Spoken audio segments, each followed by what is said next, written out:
আসসালামু আলাইকুম আরহামাতুল্লাহি অবরাকাতু।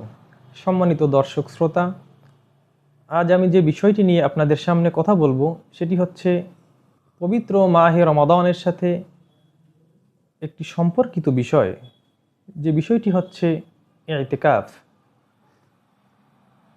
ইতিকাফ শব্দের অর্থ হচ্ছে অবস্থান করা, অর্থাৎ নিজেকে আটকে রাখা, স্থির রাখা এবং আবদ্ধ করা। সওয়াবের আশায় সকল প্রকার পার্থিব সংস্রব ত্যাগ করে নির্দিষ্ট সময়ে মসজিদে অবস্থান করাই হচ্ছে ইতিকাফ। ইতিকাফ মূলত তিন প্রকার। এক নম্বরে হচ্ছে ওয়াজিব ইতিকাফ এবং দু নম্বরে হচ্ছে সুন্নাতে মুআক্কাদা, অর্থাৎ সুন্নাতে মুআক্কাদা কিফায়া ইতিকাফ। এটা হচ্ছে পবিত্র রমাদান মাসের শেষ দশকের ইতিকাফ বলা হয়। তিন নম্বরে সেটি হচ্ছে মুস্তাহাব ইতিকাফ, আর যিনি ইতিকাফ করেন তাকে বলা হয় মুতাকিফ।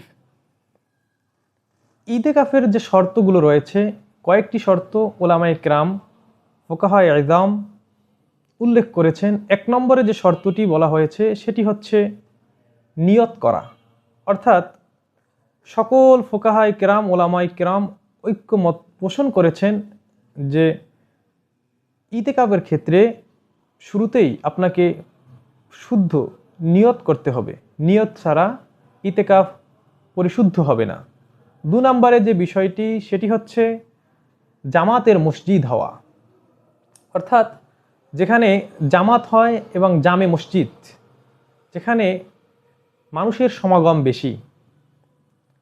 তিন নম্বরে রোজা রাখা, এটা হচ্ছে শর্ত। এটা হচ্ছে পবিত্র মাহে রমাদানের যে ইতিকাফ সুন্নাতে মুআক্কাদা কিফায়া, সেটার ক্ষেত্রে এই রোজা রাখা শর্ত। চার নম্বরে যে শর্তটি সেটা হচ্ছে জ্ঞানবান হওয়া, অর্থাৎ যিনি মাজনুন পাগল তার উপরে ইতিকাফ জায়েজ নেই। রাসূল সাল্লাল্লাহু আলাইহি ওয়াসাল্লাম ইতিকাফকারীর ব্যাপারে বলেছেন, যে ব্যক্তি রমজানের শেষ দশকে ইতিকাফ করবে তার আমল নামায় 2টি হজ এবং 2টি উমরার সওয়াব দান করা হবে। এটি সহিহ বুখারী এবং মুসলিম শরীফের হাদিস। হযরত আয়েশা সিদ্দিকা রাদিয়াল্লাহু তাআলা আনহা বলেন, রাসূল সাল্লাল্লাহু আলাইহি ওয়াসাল্লাম রমজানের শেষ দশকে ইতিকাফ করতেন এবং যখন তিনি ইতিকাফ করতেন তখন তিনি বাসায় আসতেন না। অর্থাৎ রাসূল সাল্লাল্লাহু আলাইহি ওয়াসাল্লাম ইতিকাফের প্রতি অত্যন্ত গুরুত্ব দিয়েছেন। তার জীবদ্দশায় কখনো ইতিকাফ তার ছুটে যায়নি, বরং কোনো এক কারণে একবার ইতিকাফ ছুটে গিয়েছিল, পরবর্তীতে তিনি সেই ইতিকাফ কাজা আদায় করে নিয়েছেন। উম্মুল মুমিনিন হযরত আয়েশা সিদ্দিকা রাদিয়াল্লাহু তাআলা আনহা বলেন, রাসূল সাল্লাল্লাহু আলাইহি ওয়াসাল্লাম রমজানের শেষ দশকে এমনভাবে কঠোর পরিশ্রম করতেন ইবাদতের জন্য, যা আমি অন্য সময় তাকে দেখতাম না। সুতরাং আমরা যারা ইতিকাফ করার নিয়ত করেছি একমাত্র লিল্লাহিয়াত আল্লাহর জন্যই, দুনিয়ার সকল কাজ কর্ম ছেড়ে দিয়ে,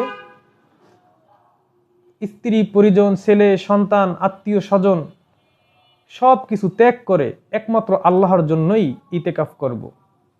আমাদের গ্রাম অঞ্চলে একটা বিষয় লক্ষ্য করা যায়, সেটি হচ্ছে যখন ইতিকাফ করে তখন সে ইতিকাফ করা অবস্থায় বাহিরে বের হয়ে তার বিভিন্ন কাজকর্ম করে, যেগুলো আসলে ইসলামী শরীয়তে সমর্থিত নয়।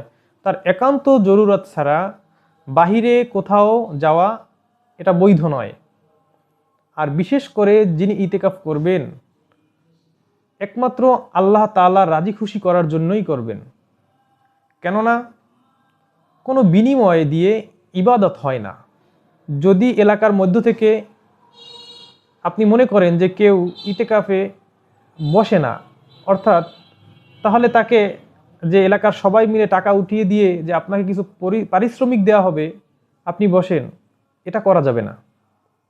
কারণ ইবাদত এটা একমাত্র আল্লাহর জন্যই হতে হবে। আর এই রমজানের যে ইতিকাফ এটা হচ্ছে সুন্নাতে মুআক্কাদাই কিফায়া, অর্থাৎ কোনো পাড়া মহল্লা থেকে যদি একজন ইতেকাফে বসেন তাহলে সবার পক্ষ থেকে আদায় হয়ে যাবে। আর যদি কেউ না বসেন তাহলে পাড়া মহল্লায় যারা রয়েছেন সকলেই গুনাহগার হবেন।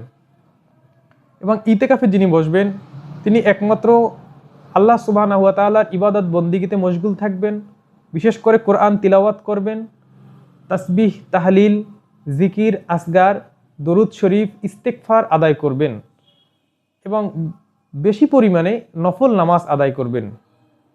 এবং যেহেতু কোরআনুল কারীম এই রমজান মাসে আল্লাহ সুবহানাহু ওয়া তাআলা নাজিল করেছেন, তাই বেশি বেশি আমাদের উচিত হবে যারা ইতিকাফে বসবো কোরআন তেলাওয়াত করা।